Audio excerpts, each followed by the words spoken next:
Autrefois, le repeint était, ce qu'on appelle des repeints aujourd'hui, mais c'était les retouches d'autrefois, était très débordante. C'est-à-dire que toute cette partie-là, tout était repeint.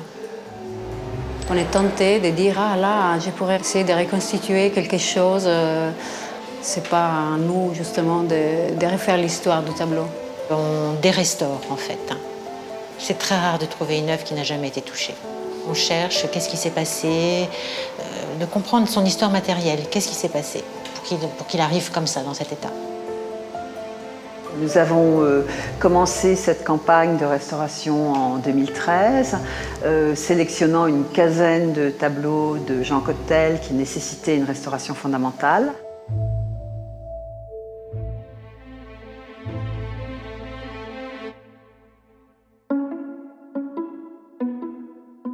Alors d'abord, il y a une étape d'observation. On essaye de comprendre la technique du peintre et de comprendre les altérations. Ça s'appelle un constat d'état. Les restaurateurs du passé, c'était souvent des grands techniciens qui étaient dans l'esprit de leur époque et qui exécutaient leur restauration dans la meilleure des intentions. Donc le nettoyage consiste à dépoussiérer l'œuvre, la décrasser et enlever les différentes couches d'intervention d'anciennes restaurations.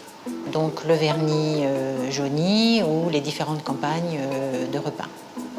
La grande difficulté du nettoyage, c'est d'enlever ces couches superficielles qui ne sont pas originales sans altérer la peinture originale. Je suis très passionnée par le nettoyage, pour la redécouverte de la polychromie de l'œuvre. Il y a des repeints qui sont à base d'huile et qui sont très durs. C'était le cas sur ce tableau.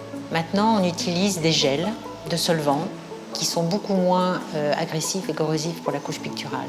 Et surtout qui sont plus ponctuels parce qu'on pose le gel exactement là où il y a le repeint. Et on laisse toujours une fine membrane de vernis. Cette partie était particulièrement difficile. On avait devant nous une masse verte complètement blanchie. Il y avait une grosse lacune ici. Et là, il a fallu donc reconstituer le réseau de craquelures, voyez, pour pas qu'on ait une masse fermée par rapport à l'original, qui est très craquelée.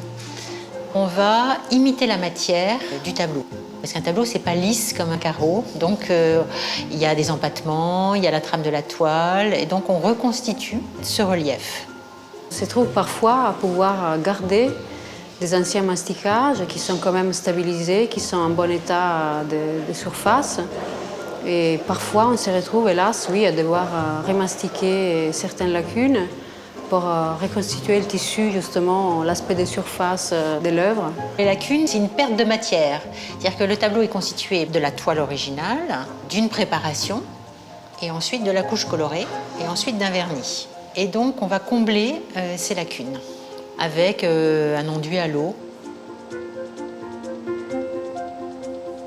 On se doit justement d'harmoniser l'aspect des présentations, en retouchant parfois des lacunes franches, en repiquant parfois des usures.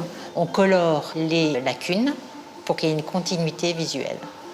Là, j'étale un premier ton. Petit à petit, je vais le glacer.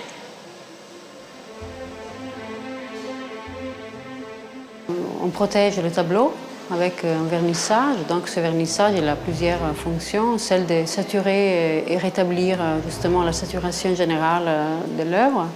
Et aussi une fonction protectrice des agents exogènes comme la lumière, comme parfois les acidités qui sont présentes dans l'atmosphère.